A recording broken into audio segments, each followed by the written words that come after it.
Fala galera bonita, tudo bem? Eu sou a professora Alessandra. Bom dia, boa tarde, boa noite. Espero que vocês estejam bem e a família de vocês também, tá? Estamos aqui mais uma vez ilustrando uma aula de redação para vocês faz parte do capítulo 13, tá? De vocês. Nós vamos falar hoje sobre alguns gêneros, né, textuais, como o conto, a crônica, a novela e o romance. Eu vou pedir a vocês assim bastante paciência, né, para a gente tentar ilustrar esses quatro gêneros aí. Vou pedir a vocês também que relembrem alguns pontos das aulas anteriores de narração, tá? Tá tudo gravado aí, é só rebobinar a fita, né? E nós vamos ver aqui um status, que eu gosto sempre de colocar na minha aula, uma reflexão, né? Vamos refletir um pouquinho sobre a nossa vivência, né? Sobre aquilo que está passando. Espero que tudo termine logo, que essas videoaulas aqui sejam só uma lembrança e que a gente esteja junto o mais rápido possível, tá? Então vamos lá. Eu coloquei aqui para vocês uma um status, uma frase que vai lembrar um pouco, né, do que eu tenho falado para vocês. Então, ó, dê o seu melhor todos os dias, mesmo que isso aparente não ter retorno algum, né? Na verdade, nós pensamos todas as vezes que o que estamos fazendo no momento não tem valor, né? Ninguém está vendo.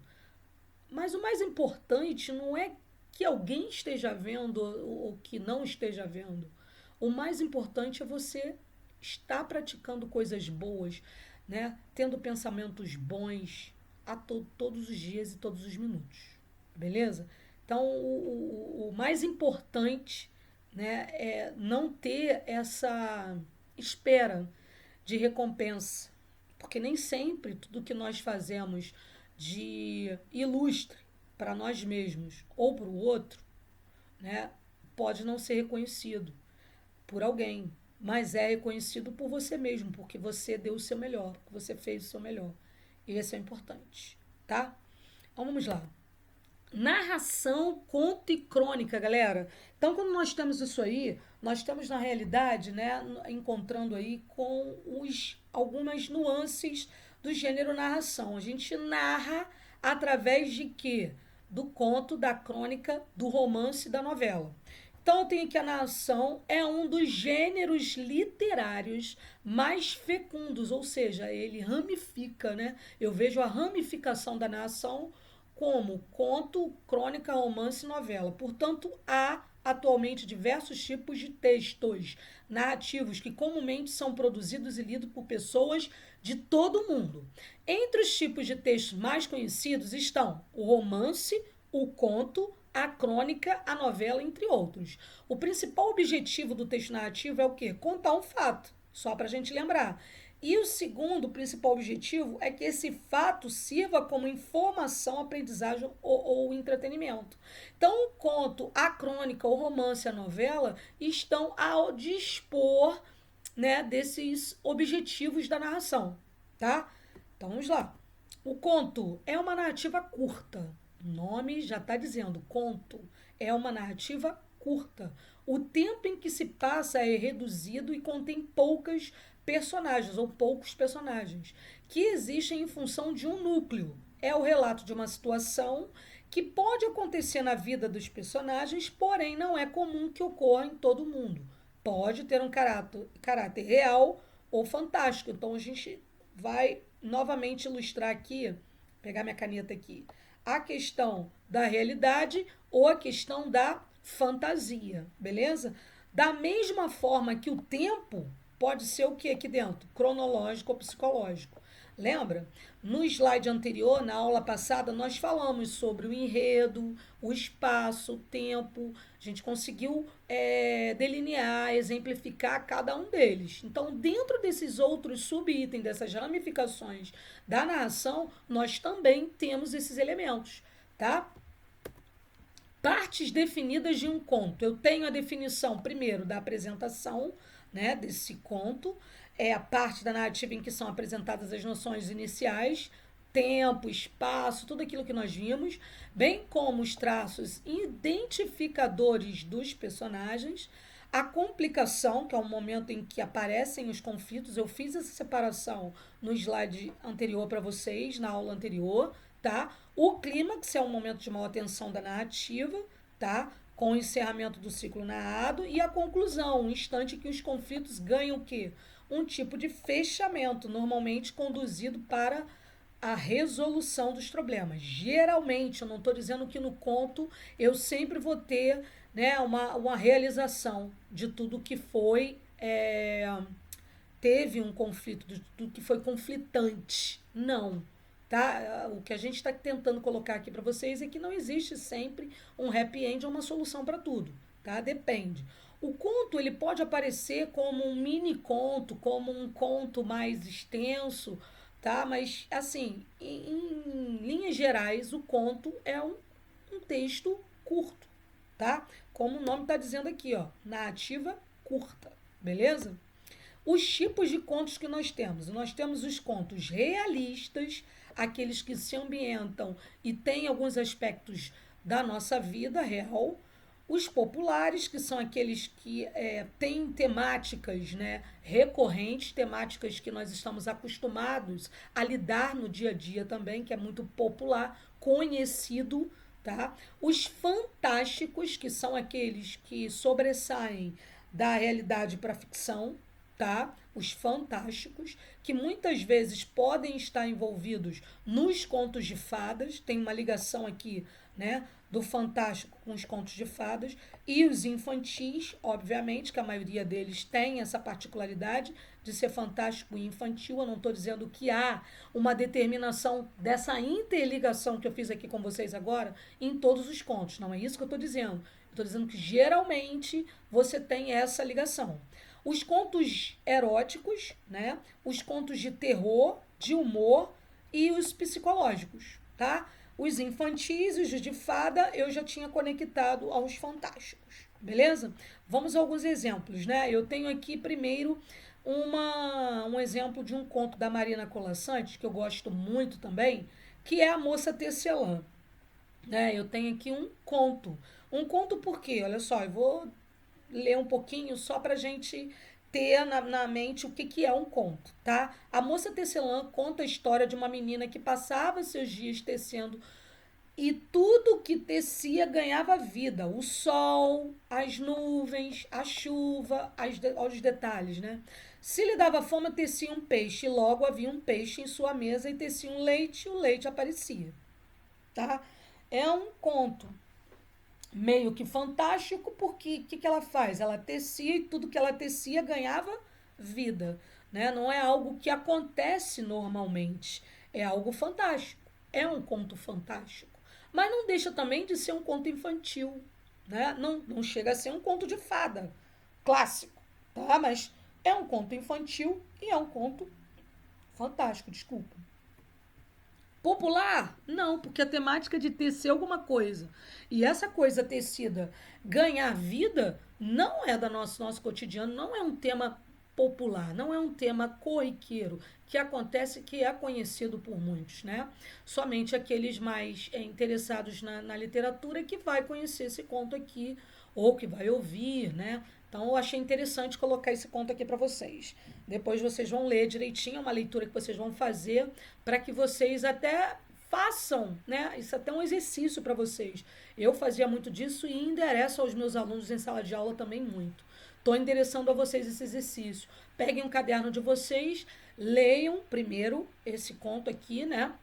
Na videoaula ou dentro do celular de vocês e façam algumas perguntas, né, sobre o conto. Depois vocês mesmos vão respondendo. Para quê? Para dar a vocês essa noção de fixar alguns textos, contos, romances, crônicas na mente de vocês.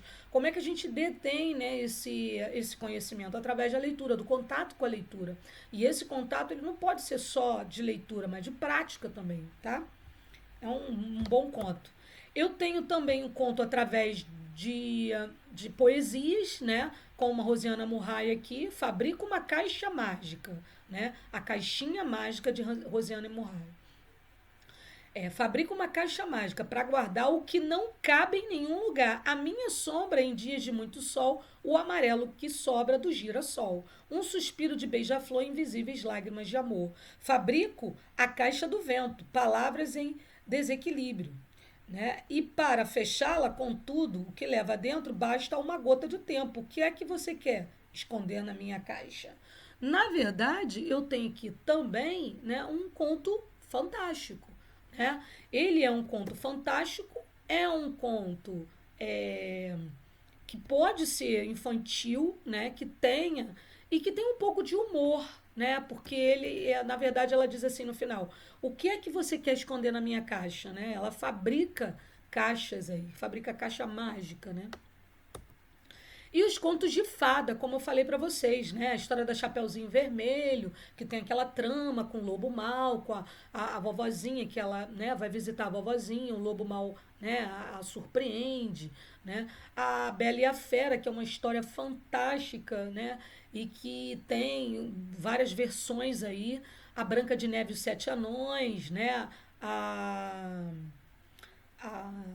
a Branca de Neve, né? A história do Pinóquio, né? Nós temos o João Pé de Feijão, né? Então nós temos aí as Três Porquinhos, né? Cinderela, né? Com a questão aí de algumas nuances, né? Também, porque eu tenho variados tipos de contos. Os contos, na verdade, os contos populares são contos populares e clássicos, né? Na verdade, são clássicos.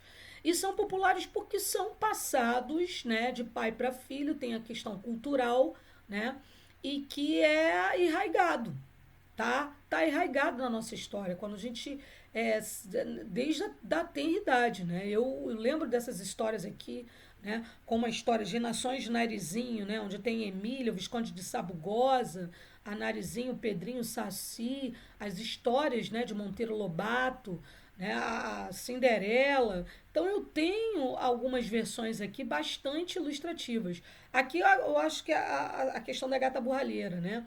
E aqui a Cinderela, tá? Então preste atenção aí que são bastante ilustrativos. Isso aí caminha, né? Vem. Os contos fantásticos de Machado de Assis, sempre com essa questão da temática dual, né, de conversar com o leitor e de criticar a realidade, criticar os fatos, né, do tempo dele. Com uma narração em primeira pessoa, ele envolve o leitor. São contos maravilhosos também, tá? Eu tenho os contos de terror. Você chega em casa cansado depois de um longo dia de trabalho, querendo relaxar um pouco sozinho. Você vai ligar a luz, mas quando se aproxima do interruptor, já tem outra mão sobre ele. E aí? Né? Esses são chamados os micro ou mini contos de terror, né? De suspense. Né? Acordei com o som da babá eletrônica do quarto do meu filho, mostrando uma voz o confortando. Quando me virei na cama, meu braço roçou em minha mulher dormindo ao meu lado. Então, quem estava, né, sendo a babá lá do filho dele? Outra aí. Sempre pensei que a minha gata tinha um sério problema de encarar os outros. Ela vivia olhando fixamente para o meu rosto. Um dia eu percebi que ela não olhava para mim, mas algo atrás de mim. Olha isso, né? Eles sugerem esse suspense, esse terror, tá? São os microcontos, tá? Um policial veio aqui em casa dizendo que os vizinhos estão reclamando porque meu cachorro corre atrás das pessoas de moto. Que povo doido, meu cachorro não tem moto. Ou seja, né, ele faz aqui de modo humorístico, né, tentando ilustrar de uma forma humorística essa coisa do cachorro dele, que na verdade são as pessoas que passam de moto e o cachorro que vai atrás, né, da moto dessas pessoas aí. E não o contrário, né? As crônicas, galera, as crônicas que não deixam de ser narrações também, só que são narrações que têm um meio termo, né, literário e jornalístico, porque na realidade o teor maior, né, para o jornalístico. Tem como uma de suas principais características a observação do quê? Da realidade. Então são histórias do dia a dia, vou completar essa definição com vocês, em que não tem um compromisso de retratar a realidade de forma precisa, não. Por isso é que é um meio termo entre a literatura e o que o jornal quer passar. Porque o jornalístico tem esse compromisso com a realidade, né, de passar a realidade. Já o literário, ele é um texto imaginativo, criativo, é um texto subjetivo, tá? Que tem várias interpretações. Mas a partir de certo traço de ficção, de escolhas linguísticas e mais artísticas, ele se designa como crônica. Para a gente entender melhor, a crônica é um tipo de texto narrativo curto. Geralmente eu botei curto aqui, mas ele vai depender muito do que se compõe, do que se entende como curto. Ele não é tão curto quanto o conto, né? Porque a crônica jornalista, por exemplo, ela é um pouco mais extensa. Geralmente produzidos para meios de comunicação, como jornais, revistas. Além de ser um texto curto, possui uma vida curta, ou seja, as crônicas tratam de acontecimentos o quê? Corriqueiros do cotidiano. Então, algumas pessoas elas não querem ler aquilo que já passou, né? Então, geralmente a crônica ela se dá melhor como jornalística por conta da retratação, né, do que está se passando ali naquele momento também. Portanto, elas estão extremamente conectadas ao quê? Contexto. Já falei para vocês que contexto é aquilo que está o quê? Dentro do texto em que são produzidas. Ou seja, vai depender de tudo que está acontecendo naquele momento para que você tenha um entendimento até melhor da crônica. Com o passar do tempo, ela perde sua validade, ou seja, fica fora do contexto. Exatamente por isso que ela é o quê? Ela tem vida curta, né? Ela é perecível. No Brasil, a crônica tornou-se um estilo textual bem difundido com a publicação dos folhetins. Os folhetins, eles eram essas publicações, esses periódicos, folhinhas, tá, galera? Folhinhas, que eram distribuídas com alguns romances, né? Com alguns periódicos, algumas críticas ao governo da época, né? Eu retratei para vocês em aulas anteriores aí o Pasquim, né? Que era um tipo de folhetim, né? Então, no meados do século XIX. Isso também poderia ser ilustrativo. Eu tenho os tipos de crônica, né, galera? Embora seja um texto que faz parte do gênero narrativo, com enredo, foco, narrativo, os personagens, tempo, espaço, tudo isso que nós já vimos, há diversos tipos de crônica que exploram gêneros textuais, né? Então, a crônica descritiva, a crônica dissertativa, além delas, nós temos a crônica jornalística, a crônica histórica e a crônica humorística. Beleza, galera? Então, ó, mais comum das crônicas da atualidade são as crônicas chamadas de crônicas jornalísticas, produzidas para os meios de comunicação, onde utilizam temas da atualidade para fazerem reflexões. Aproxima-se de quê? Da crônica dissertativa. Crônica histórica, marcada para relatar fatos e acontecimentos do quê? Da história, obviamente, tá? Então, eu tenho aqui as passagens com personagens, narrador, com tudo direitinho, e se aproxima da crônica narrativa. Crônica humorística, né? Ele apela aqui, obviamente, para o humor. Nossa, minha coordenação motora tá ótima. Então eu tenho que, para entreter o público, aqui o objetivo é entreter, divertir mesmo, ao mesmo tempo que utiliza ironia, né, e humor como ferramenta essencial para fazer uma crítica, porque eu posso me apropriar do humor, da particularidade de algo engraçado para criticar. Geralmente os humoristas fazem isso, né? É o que o Cacete Planeta fazia nas paródias, né? As paródias, elas são um tipo de crônica também, tá? Então eu tenho aí, é importante destacar que muitas crônicas podem ser formadas por dois ou mais tipos. Por exemplo, eu tenho uma crônica jornalística que ao mesmo tempo é humorística. Não tem problema nenhum. Isso aí ele vislumbra muito, né? Disso aí, tá? Isso é bem característico. Eu tenho uma crônica de Luiz Fernando Veríssimo, que é um cara que faz muitas crônicas, né? Que produz muito esse estilo, né, de texto, como o seguinte, eu vou ler um para vocês aqui agora, que já que é curtinho. O pai deu uma bola de presente ao filho, lembrando o prazer que sentira ao ganhar a sua primeira bola do pai. Uma número 5, sem intento oficial de couro, Agora não era mais de couro, era de plástico, mas era uma bola. O garoto agradeceu, desembrulhou a bola e disse legal. Ou o que os garotos dizem hoje em dia, quando gostam do presente ou querem magoar, não querem magoar o velho, né? Depois começou a girar a bola à procura de alguma coisa, né? Então, na realidade, essa daqui é bem curtinha mesmo, né? Geralmente não é tão curta assim. Eu vou mostrar algumas outras nuances, mas que traz essa definição, o exemplo dessa definição que eu dei para vocês, né? De que é algo corriqueiro, que acontece no dia a dia, que pode ter ou não um cunho humorístico, beleza? Aqui outra do Milton Atom, né? São Paulo, as pessoas de tantos lugares. À primeira vista, São Paulo assusta, aos poucos o susto cede ao fascínio, à surpresa da descoberta de muitos lugares escondidos ou ocultados. Vejam que esse texto foi escrito para a revista da Folha, né? Folha de São Paulo. Então vejam aqui que há resquícios da crônica jornalística, tá, gente? E aqui eu tenho algumas particularidades de São Paulo, né, Ibirapuera, né, algumas coisas que lembram, né, tá? E os parques, jardins são característicos também de lá, o urbanismo. Então, são elementos que vão fazer essa remontagem, né? Tá? O cotidiano também de Luiz Fernando Veríssimo, né? Cada semana uma novidade. A última foi que a pizza previne o câncer do esôfago. Acho uma maior graça. Essa é muito engraçada, eu gosto muito dessa. Diante dessa profusão de descobertas, acho mais seguro não mudar de hábitos. Cinema é melhor para a saúde que pipoca. Conversa é melhor do que piada. Exercício é melhor do que cirurgia. Humor é melhor do que rancor. Amigos são melhores que gente influente. Economia é melhor do que a dívida. Pergunta é melhor do que a dúvida. E sonhar é melhor do que nada, né? Muito ilustrativo, uma crônica em forma de poesia, uma crônica muito simples, por isso simplicidade, né?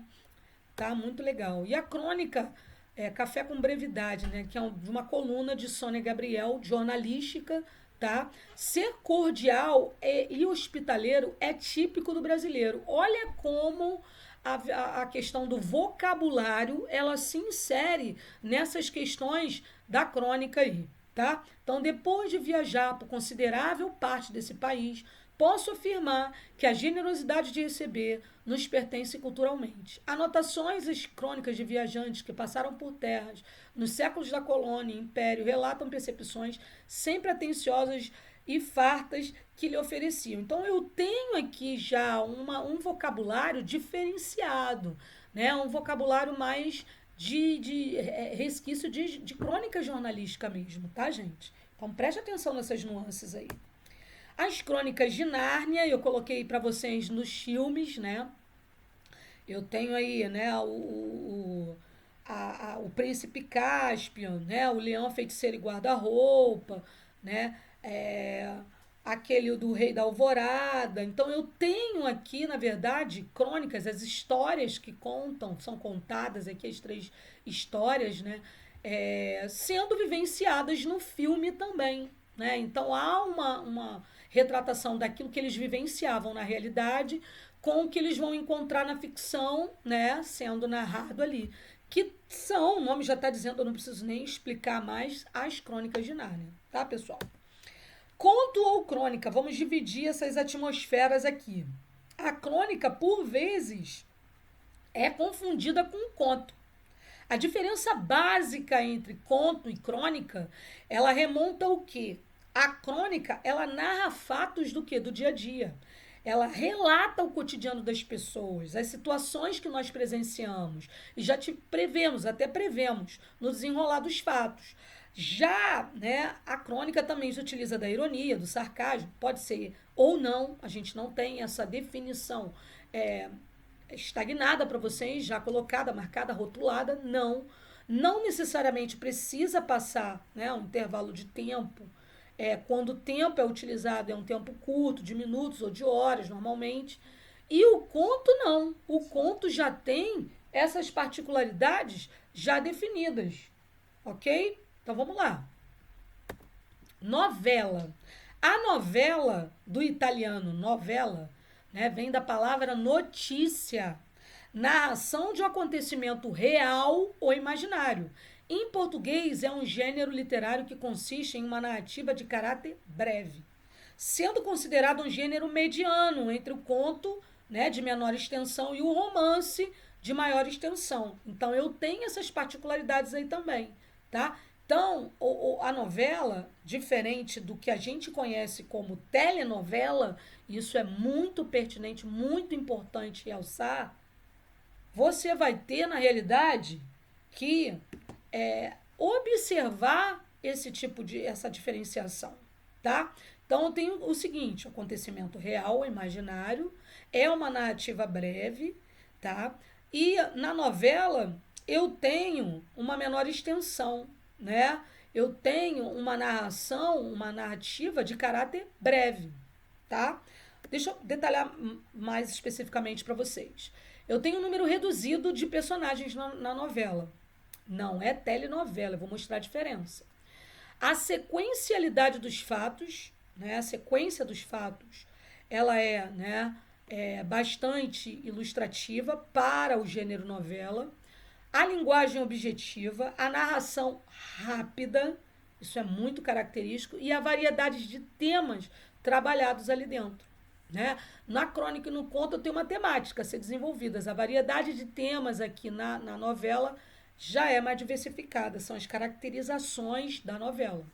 Eu tenho exemplos de novelas aqui, como eu coloquei aqui para vocês, eu designei aqui, né, uma bastante ilustrativa aqui para vocês, e seria até uma sugestão de leitura para vocês, O Alienista e O Fantasma da Ópera. Os dois livros, se eu não me engano, O Alienista não tem filme não, mas O Fantasma da Ópera, inclusive tem peças teatrais, né, que fazem a remontagem, tem filmes também do Fantasma da Ópera, excelente, do Gaston Leroux, tá? E do Machado de Assis, O Alienista, que é fantástico, que todo mundo tem que ler. Livro fininho, tá? Muitos professores da área de psicologia até citam e recomendam essa leitura do Machado de Assis, O Alienista, para os seus alunos, né? A temática vai ser a temática da loucura, muito legal, vocês vão gostar. Eu tenho aqui algumas sugestões, né? Dentre elas, a novela de xadrez ou xadrez, O Alienista, como eu coloquei para vocês, tá? E algumas outras particularidades, ok? Então, eu tenho essas sugestões. Depois, eu tenho a diferenciação entre novela e telenovela. É preciso muito cuidado para não confundir novela com telenovela. No Brasil, as telenovelas, os programas televisivos, são tão comuns que já chamamos de novela, mas esses gêneros não são sinônimos. Nós temos que aprender a separar esses dois gêneros textuais. Eu tenho o primeiro, né? Telenovela, como conhecemos hoje, originam-se de folhetins, que são aqueles periódicos que eu passei para vocês, né? Que eram publicações periódicas e jornais, que se assemelham mais ao romance, uma vez que não são tão longos e possuem um núcleo principal. No entanto, tem várias tramas paralelas, então qual é a diferença da novela para a telenovela, né? A telenovela não tem um personagem só ali sendo detalhado. A telenovela tem várias tramas paralelas, uma ao lado da outra. A telenovela não tem um personagem só e que ele vai sendo desconstituído ali. São várias tramas, né? Aqui são imprevisíveis e ao longo do seu desenrolar, como os espaços e as personagens, ok? As telenovelas, como eu coloquei para vocês, algumas aqui que vocês já conhecem, são só exemplos, tá?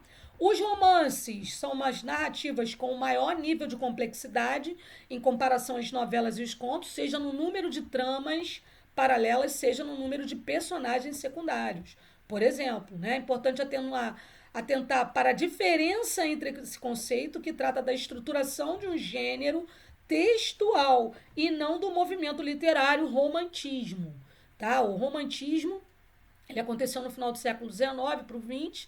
Eu tenho caracterizações do romantismo um pouco diferenciadas do que é o romance em si. O romance, a gente está tratando da questão de gênero textual, gênero romance. O romantismo, ele vai ter essas particularidades do romance? Vai. Mas eu não posso confundir romantismo com romance. tá? Romantismo é um estilo literário, um movimento literário, tá? E tá arraigado ao tempo, ao seu contexto, beleza? Já o romance não, o romance é mais solto. Então eu tenho aqui, por exemplo, as características do romance como pertencente ao gênero que narrativo da literatura. Apresenta uma sequência de fatos interligados que ocorrem ao longo de certo tempo. A marca principal desse texto é o que? A relação temporal que se estabelece entre os fatos, mesmo que não sejam narrados numa sequência temporal em que ocorreram. Então, é sempre possível constituir essa sequência no romance por conta dessas nuances, dessas caracterizações que ficam. Né? Eu tenho também como característica, né, como prosa de ficção, posso ter também, o abandono à métrica, o uso da linguagem coloquial, uma linguagem mais aproximada do dia a dia, a ausência de modelos pré-concebidos, a narrativa de fácil compreensão, e temas corriqueiros, envolvimentos sentimentais, dificuldades econômicas e sociais. Eu acho que a gente precisa disso, é de exemplo mesmo, né? Talvez o fator mais importante aqui seja a busca da verossimilhança, ou seja, aquilo que nós tratamos no slide anterior, na aula anterior, né? Nós falamos do que é verossímil, que se aproxima da realidade. Os personagens, mesmo fictícios e vivendo situações inventadas, estão num contexto histórico, no mesmo contexto. E as circunstâncias são que reais, dando uma noção de realidade para o leitor. A gente começa a imaginar como se aquilo realmente estivesse acontecendo. O autor fornece uma sólida e consistente descrição de múltiplos aspectos da existência humana, tá bom? E aqui eu tenho os tipos de romance. Eu tenho romance urbano, eu tenho romance regionalista, o urbano que acontece nas cidades, né? São os problemas, as temáticas das grandes cidades, tá? O amor dentro da cidade sendo colocado. Da regionalista, como é que as diferentes regiões vão encarar esses romances. Indianista, né? Como é que é o romance indianista, né?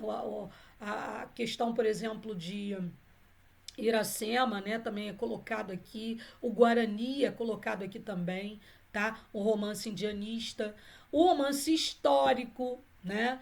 O romance romântico, o romance realista, naturalista e o romance modernista, até os romances contemporâneos que não entraram aqui, mas que ilustram o nosso momento, né, os romances que são, vamos dizer assim, resultantes de todo esse envolvimento dos romances urbanos, regionalista. Depois de toda essa caminhada, eu tenho aquilo que é contemporâneo, que vai retratar o que nós estamos vivendo nesse contexto, né? Então eu tenho esses romances também. Imagine nessa fase aí que nós estamos, quantos romances não vão, né, surgir aí da cabeça dos autores. Escritores e obras mais conhecidas do gênero romance, né, que são os clássicos. Miguel Cervantes, por exemplo, o Dom Quixote de La Mancha, que eu vou fazer uma ressalva a esse romance aqui para vocês. Eu vou colocar até, vou falar sobre ele, fazer um trechinho aqui sobre ele. Do João Guimarães Rosa, de Grandes Sertões Veredas, que é muito importante também. De Romeu e Julieta, que é um clássico, né, de romance aí. A Clarice Lispector, A Paixão, segundo GH, né? Dom Casmurro, de Machado de Assis, que fala sobre a questão da traição ou não traição de Capitu. Muito interessante, bastante ilustrativo e recomendado, principalmente para a primeira, segunda e terceira séries do ensino médio. Bom seria se vocês lessem, tivessem contato com essas literaturas clássicas já a partir do quê? Do sexto ano. Mas se você ainda não começou, tenta, né, se localizar aí, ler, ver os filmes que estão. Casmurro tem filme, né? O Meu Julieta, Grandes Sertões Veredas, Dom Quixote tem um filme, eu vou mostrar uma parte aqui para vocês. Então, Iracema, então eu queria que vocês tivessem contato com isso o mais rápido possível, né? E que seria legal para vocês, conhecimento de vocês e para a formação literária mais adiante, tá? Dom Quixote de La Mancha é o que eu vou ilustrar aqui para vocês como exemplo de romance, tá? Em espanhol, Dom Quixote de La Mancha é uma obra escrita pelo espanhol escritor Miguel de Cervantes e Saavedra. Trata-se de uma sátira, né? Vou fazer uma sátira às antigas novelas de cavalaria, considerada uma das obras de literatura espanhola e um clássico da literatura universal. Inaugurou o romance moderno, isso é muito importante, e hoje conta com muitas versões traduzidas para muitas inúmeras línguas.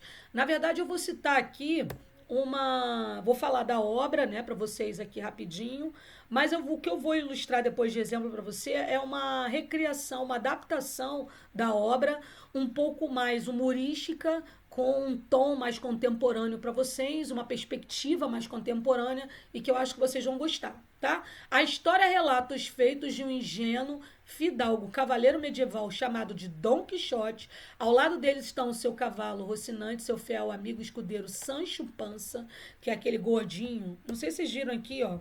Tá vendo? Esse aqui é o Sancho Panza, né?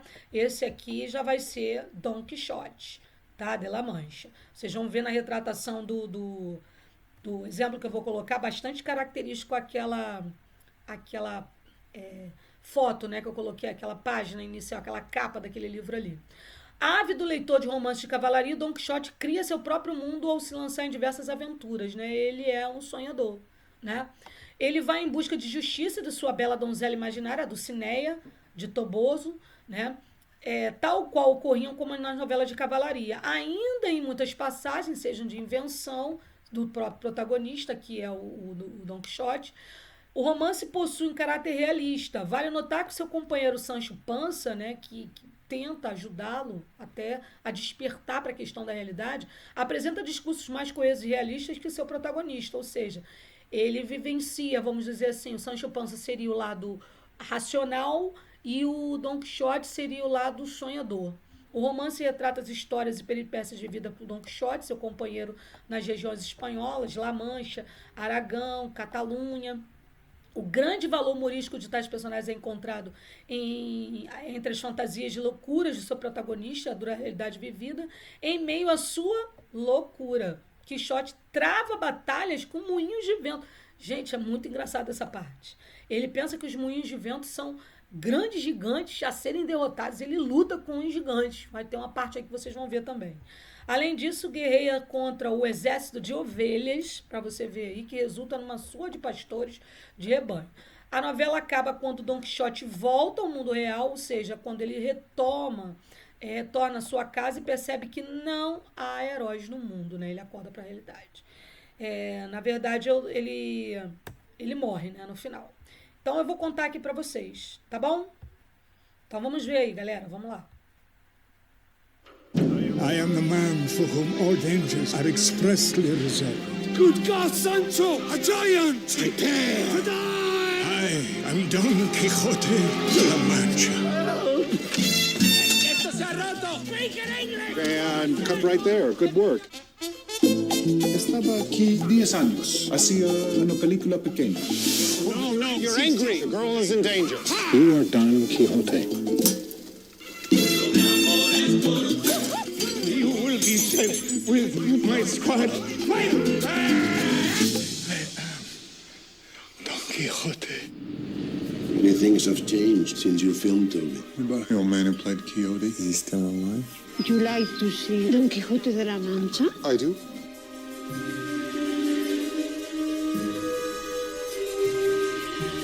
Sancho?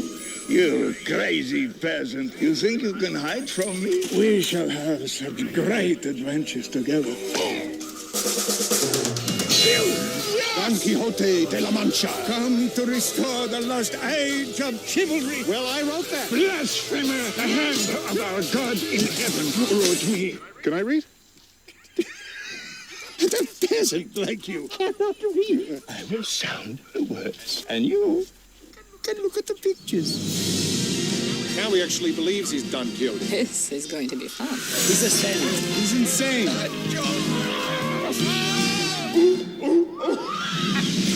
really like your big adventures. You've read my exploits. The whole castle is reading them. What? You made me a promise. I could be someone. You could be someone. A star. I'm not Sancho, and you're not Don Quixote. You are fucking gone! Try to keep up with the plot. It's a plot. He needs constant entertainment. I command you to release my squire. This has nothing to do with me. Why does everything always have to be about you, Sancho? Me, me, me, me, me, me, me.